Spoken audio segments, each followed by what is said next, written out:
नमस्कार दोस्तों, आज बात करने वाला हूँ इस जीएसटी नोटिस के बारे में जो कि जीएसटी डिपार्टमेंट ने दिया है पेटीएम और फ़ोनपे से। जो उनको डेटा रिसीव हुआ है उसके बेसिस पे नोटिस दिया है। दोस्तों, अब पेटीएम और फ़ोनपे पे अगर अमाउंट रिसीव कर रहे हैं आप और आप किसी बिजनेस एक्टिविटी में इन्वॉल्व हैं, आपके पास अमाउंट रिसीव हो रहा है, तो आपको भी नोटिस आ सकता है। इस तरीके से इनका फाइनेंशियल ईयर 21-22, 22-23, 23-24, 24-25 का डाटा एनालाइज करके ये नोटिस दिया है। तो चलिए बात करेंगे डिटेल में स्टेप बाय स्टेप कि अगर आप फ़ोनपे पेटीएम से अमाउंट रिसीव कर रहे हैं तो कैसे जीएसटी नोटिस आएगा और क्या कॉन्सिक्वेंस होंगे, क्या इंटरेस्ट होगा, क्या पेनल्टी होगा, क्या टैक्स लगेगा, पूरा कंप्लीट में बताऊंगा आपको मैं।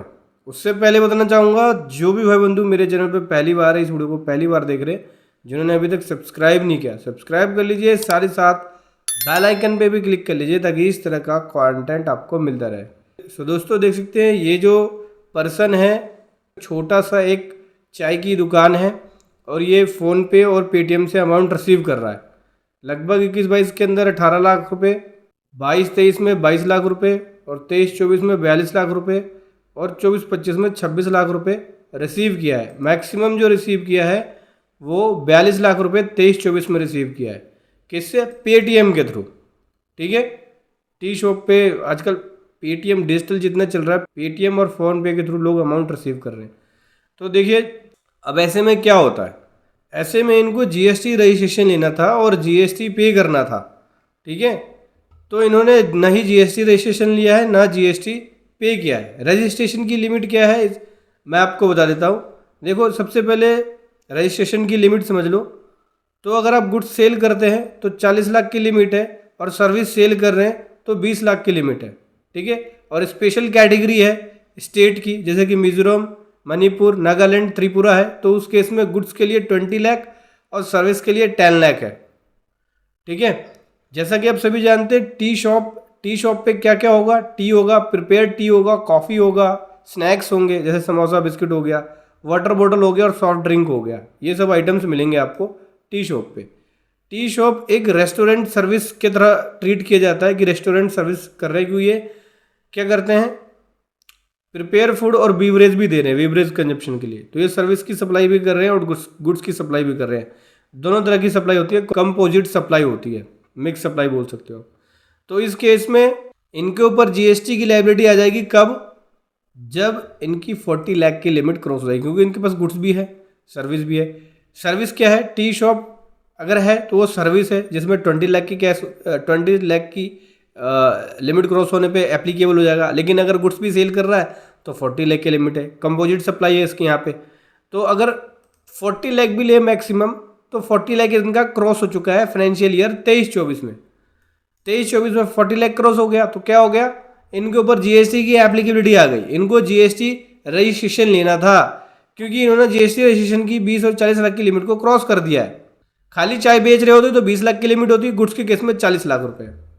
ठीक है, और जीएसटी रजिस्ट्रेशन मैंडेटरी कब होता है? जब अमाउंट 20 से क्रॉस हो जाए। तो 20 से अगर क्रॉस हो गया, एक चाय शॉप के लिए तो 20 लाख ही हो गया क्योंकि इसके अंदर सर्विस ही दे रहा है वो। तो 20 से अगर लिमिट क्रॉस हो जाए एनुअल टर्नओवर, तो जीएसटी रजिस्ट्रेशन मैंडेटरी होगा।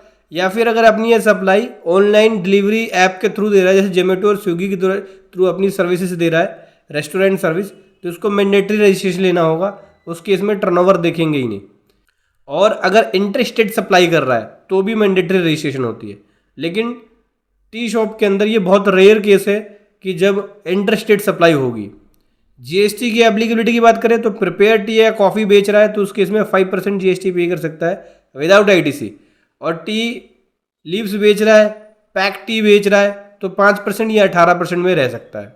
18% में अगर एज ए गुड सेल कर रहा है तो 18% लगेगा। बोतल वाटर है तो 18%, सॉफ्ट ड्रिंक है तो 28% प्लस सेस है। मोस्टली टी शॉप 5% के अंदर आते हैं विदाउट आईटीसी। कंपोजिशन स्कीम के अंदर ले सकते हैं रजिस्ट्रेशन, 5% विदाउट आईटीसी में जाके वो टैक्स को पे कर सकते हैं। रजिस्ट्रेशन कब रिक्वायर्ड नहीं होगा?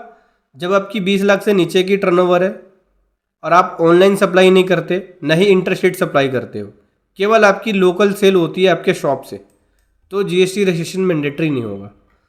अब इनके केस में क्या है, इनके केस में 20 लाख की लिमिट भी क्रॉस हो गई। 20 लाख की लिमिट ये फाइनेंशियल ईयर 22-23 में ही क्रॉस हो गई है। 23-24 में तो 40 लाख की लिमिट क्रॉस हुई है। तो फाइनेंशियल ईयर 22-23 से इनके ऊपर एप्लीकेबल हो जाएगा, क्योंकि टी शॉप है तो 22-23 से एप्लीकेबल हो जाएगा। अब इनको करना क्या है, क्या करना होगा, क्या करना चाहिए था, पहले इनको जीएसटी रजिस्ट्रेशन लिया था जो कि इन्होंने लिया नहीं। इनके ऊपर जनरल पेनल्टी 50,000 की लग सकती है, प्लस जीएसटी रजिस्ट्रेशन लेना होगा इनको।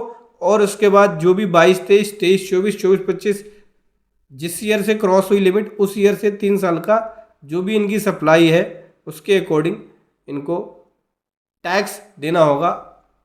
अगर 5% वाले स्कीम में रखते हैं ये विदाउट आईटीसी, तो 5% टर्नओवर का 5% जीएसटी पे करना पड़ेगा। ठीक है, तीनों अलग अलग ईयर के अंदर, जिस पे इंटरेस्ट की लायबिलिटी भी आ जाएगी और पेनल्टी की लायबिलिटी भी आ जाएगी। तो समझ गए दोस्तों, अगर इस तरह से आपको भी नोटिस रिसीव हो फ़ोन पे या पेटीएम का, अगर आप अमाउंट फ़ोन पे या पेटीएम के थ्रू ले रहे हो तो सावधान हो जाइए। अगर हाई ट्रांजैक्शंस होती है तो आपको जीएसटी रजिस्ट्रेशन लेना मैंडेटरी है। आप चाहे तो इस तरह के नोटिस का रिप्लाई करा सकते हैं। आप हमारी पेड प्रोफेशनल सर्विसेज भी ले सकते हैं, जिसका लिंक वीडियो के डिस्क्रिप्शन में है। वीडियो कैसी लगी ज़रूर बताएं। Thank you so much. जय हिंद, वंदे मातरम।